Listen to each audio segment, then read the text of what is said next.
What's up, guys? Welcome back to Inside the Line. Sorry for the late start. There is a small chance I forgot to hit the go live button, but that might just be up for interpretation. We may never know that. So let's get right into it. We got time to make up for. We got college baseball today. We got MLB today. We'll talk about the play-in games. Anyone who has questions, feel free to put them in the chat. And we're going to talk about Saturday Game 1 games, get some early lines in while we can and take advantage of them. So let's bring in Steven and Jake here. Not much of a recap screen to talk about, but maybe some updates for these Friday playing games. Jake, want to tell everyone about our Hawkes pick here? Yeah, I think that was our best intro yet, and it wasn't live.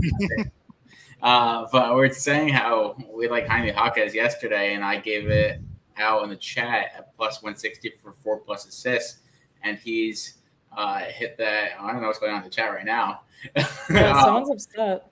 Yeah, but we had 4+ banned. Ari's banned. We had 4+ assists at plus 160 on FanDuel, but but it was 2.5 at minus 150 everywhere else, minus 160. So, and he's hit that in his last 3 games against Chicago. Mm-hmm. So I like that. Automatic.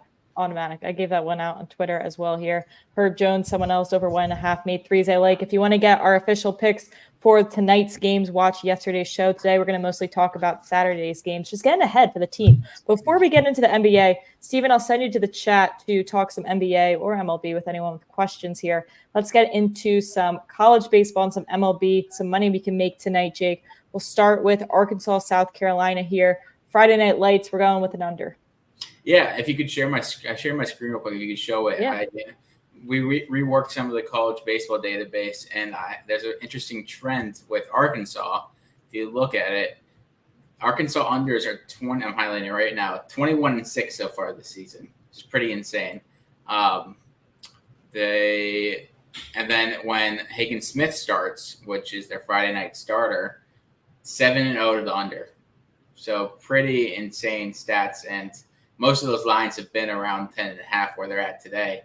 So I'm just riding the trend of Arkansas unders when Hagen Smith pitches. And when you look at South Carolina as well, I think they've also slightly been an under team as well. Not too many games in DraftKings, but I think it's 2-1 on the under. So they're also an under team on Fridays with DK odds. So just riding the trend on this game.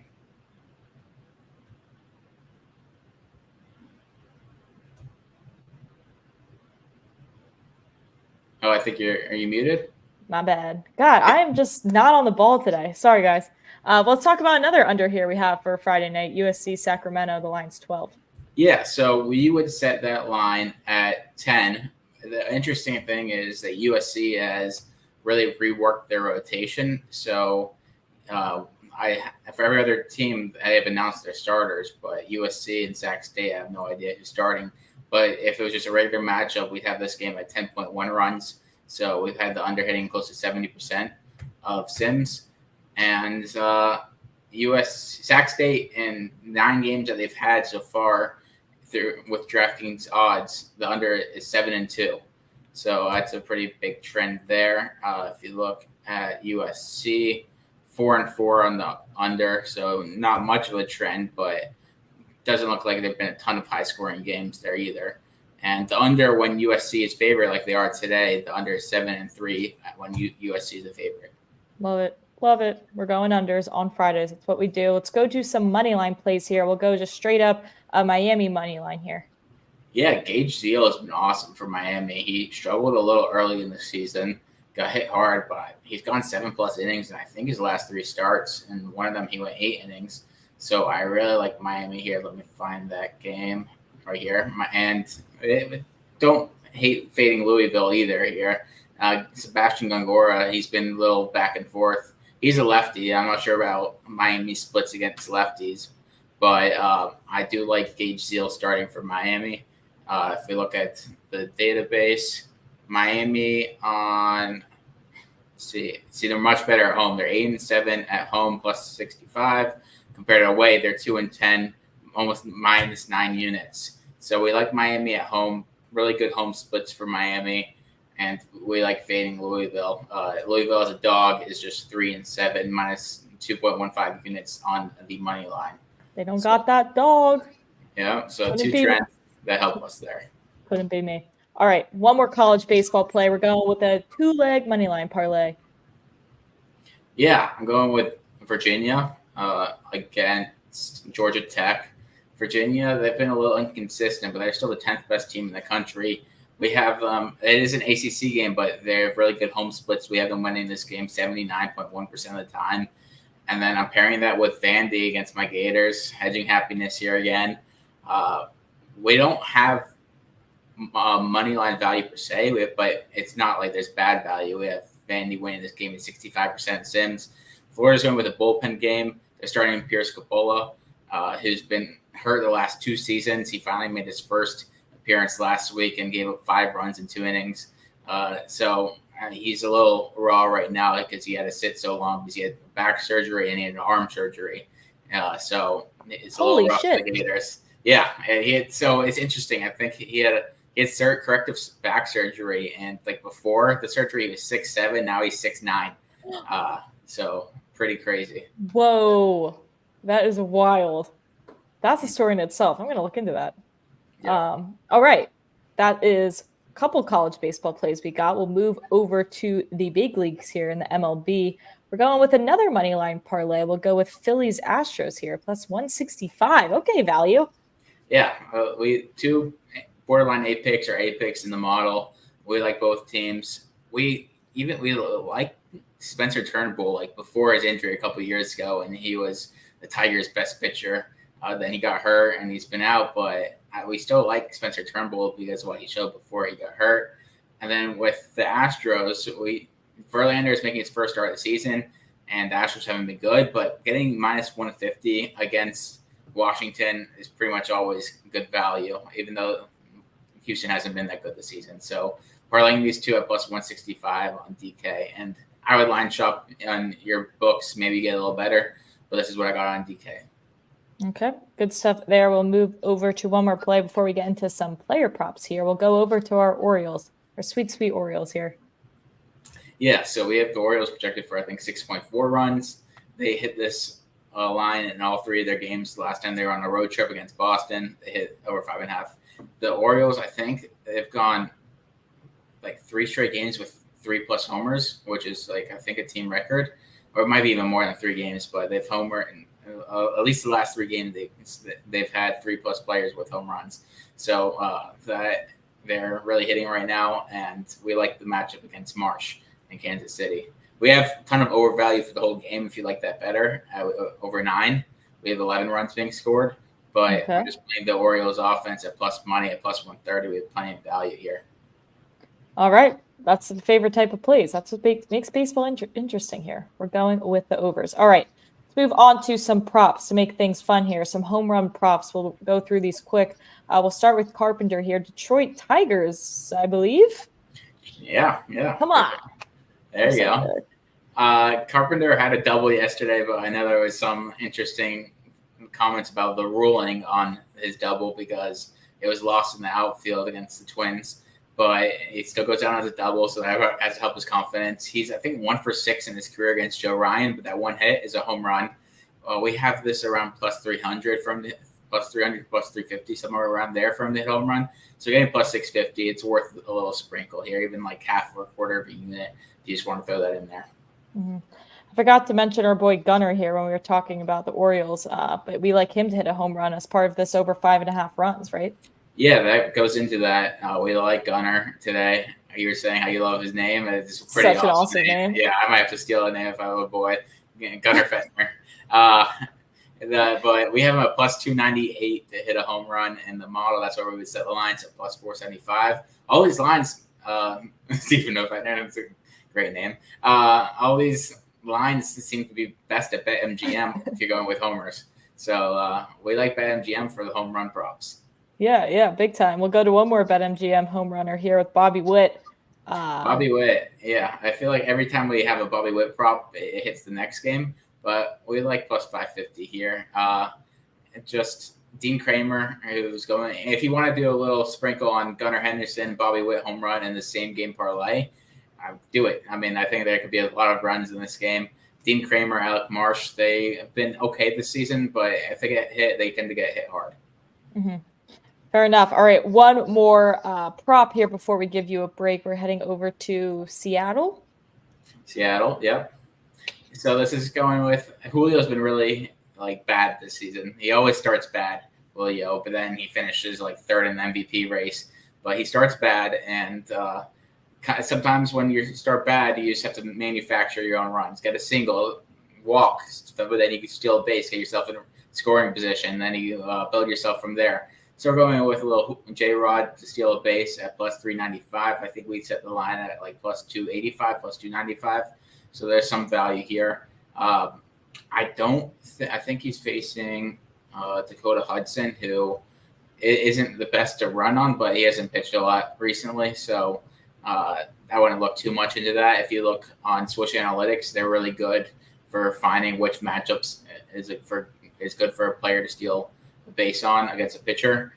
They also have the batter versus pitcher matchups. So historical matchups, see how a batter is done against a pitcher. So shout out to Switch Analytics. So I like to use them combined with the model. And Julio Rodriguez, he's due for a big game. So I like this at plus 395. I love when we go all crazy on analytics and Switch Analytics, then we end it with, and he's due. He's due. He's due. Just a little cherry on top. I mean, sometimes the math is just he's due. That's the analytics. Fair. Yeah. You don't have to convince me twice. I'm in on it. All right. That is a lot from Jake. Way to get through that, power through. I'll send you to the chat for a second if you want to start talking some more MLB questions. I'll bring in Steven here. We'll start talking about the Saturday slate. Again, any questions on tonight's games, feel free to add them or look at our episode from yesterday. But we're going to get right into game ones here on Saturday. Let's start with the Phillies Knicks. If you haven't pulled anything up yet, because we did touch on that. Anything different than what we touched on yesterday? We know we like OG over his PRA. We like Kelly Oubre over 12.5. That's pretty much around the same spot. DiVincenzo basically the same here, around 4.5 rebounds. Yeah, nothing's changed since yesterday, nor should it. But I don't think there's any question on this, so I miss. Just move along. Yeah, for sure. Let's head on over to Orlando, headed to Cleveland here.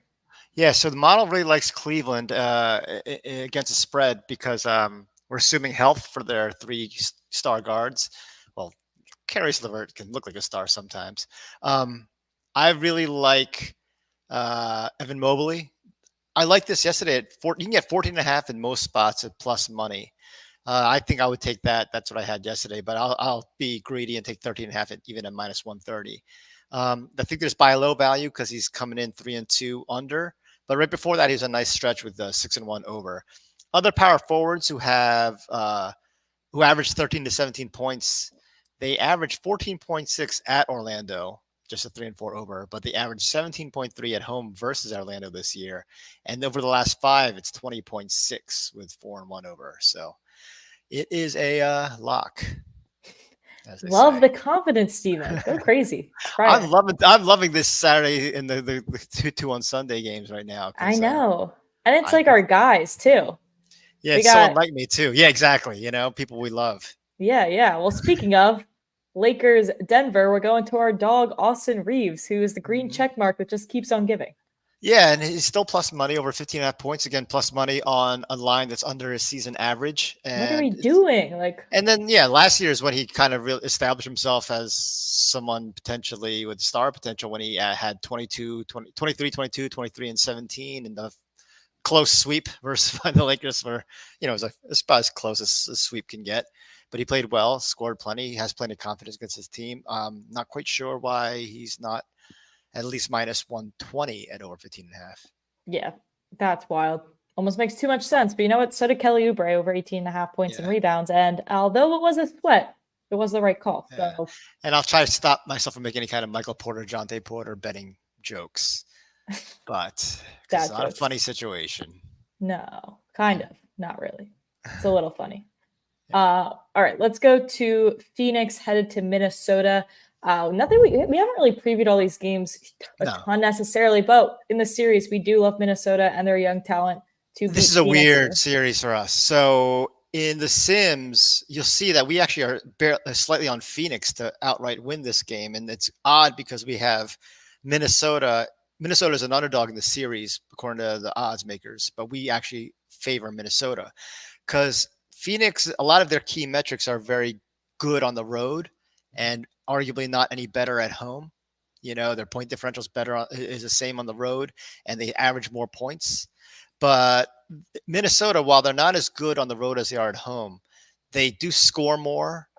And some of the things that they're good at on the road, like 39% 3-point shooting and solid rebounding differential and lower turnovers. So their turnover rate is better on the road than it is at home. Those things are resulting in our projections for Minnesota to do very well at Phoenix. So we have this weird situation where we're leaning Phoenix at Minnesota, but love Minnesota as what presumably would be an underdog at Phoenix. Anyway, threading the needle. But anyways, we have a lock. But this is a lock. I can't. It's Naz Reid over 11.5 points. So yeah, Naz Reid is a big time third scorer for them when Karl-Anthony Towns is out. He averages 17.3 points this year.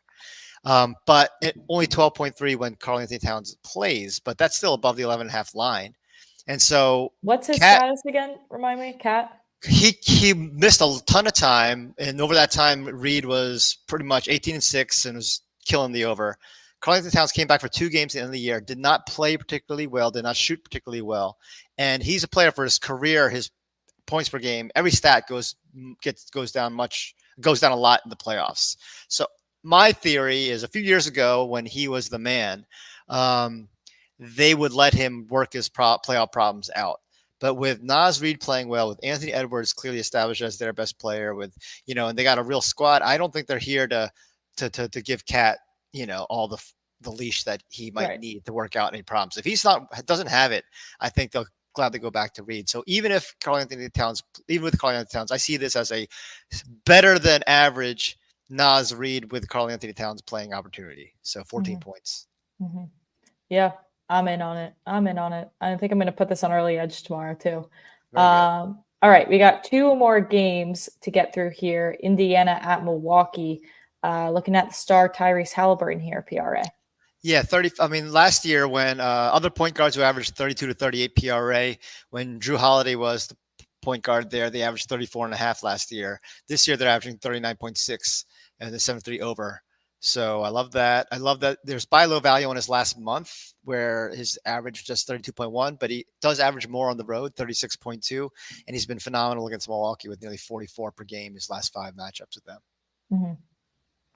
Boom. Clean, concise, locks on locks. All right. 1 more to go here. We'll go to Dallas, headed to the Clippers here. Another series we kind of have as like a 50-50.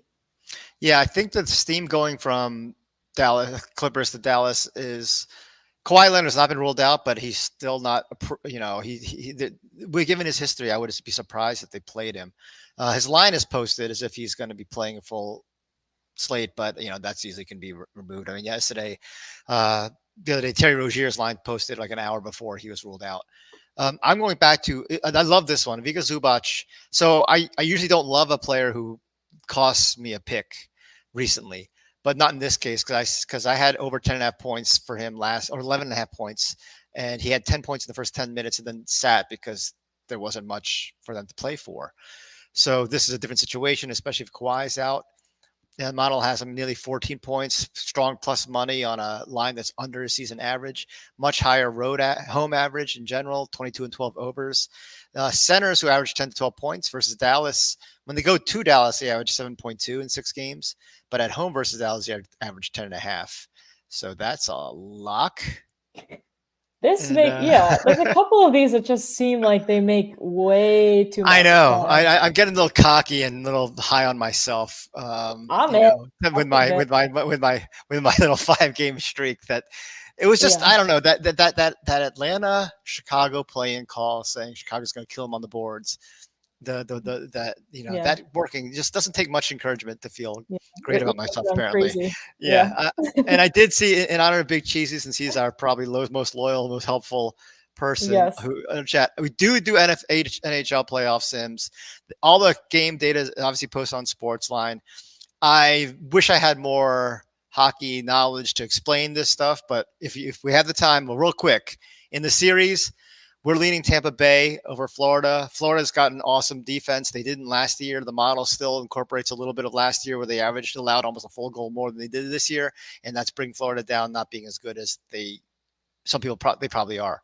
We value Toronto in the series against Boston. Toronto's better on the road than they are at home. So not having home ice is actually not helping them in this situation. I know they haven't beaten Boston in a playoff series since 1959, but it's not like they played every year either. We have value in, again, hockey. What I know is a few years ago, we had Tampa Bay winning it all. They got upset in the first round. They won the following year. Then we had Florida winning it all. The year that they were dominant, they lost the first round. They made it to the finals, I believe, the next year. So every year in hockey, it seems like somebody great gets upset in the first year. And we do actually have underdog value, maybe worth a tiny little sprinkle on Washington because they're plus 340 on DraftKings, or even the Islanders. Although for the futures for the entire playoff, we actually like Carolina quite a bit. They're our pick because they too are pretty. We're not favored. We're not high on the value at the top of the conferences. So we're going with Carolina and Toronto in the East. And if you ask any more questions, I won't be able to answer them. Yeah. Mic drop. That's all we got on the hockey knowledge. We are confident in our numbers that run this stuff. However, that's as far as we can take you. Authenticity here. I am not going to have that false bravado that other people tend to like to have. Listen, we're going to tell you what we're good at. We're going to shove it down. I'm not Jake Fentner who just makes up names and knowing that you're not going to look them up. I just don't know. Plus, we know Mackenzie, you have a track record of pronunciation of Eastern European hockey players. It's not always the greatest. So Nope. Not for me. All right, let's throw up our recap screen here. Look at this. We got NBA Friday from yesterday that we went over. We got NBA Saturday into Sunday as well. Some college baseball for tonight, some MLB for tonight. A lot of plus money plays on this board, I may add. So this could be a pretty awesome weekend for the team to pay for some drinks. With that, one more question. I was looking it up. We have 6.6 Ks for him. Yeah, I was busy moving the Mariners game, but I was looking at 6.6 days. You don't have to flex that you're working hard, Jake. It's fine. I know, multitasking, big deal. Yeah, you should see what it takes to host and produce this. That's what the money's for. Yeah, exactly. That's why they pay me the big bucks. All right, everyone. Have a great weekend. Have a great betting weekend. As always, reach out to us on Twitter with anything you need. We're happy to answer. We will see you guys Monday.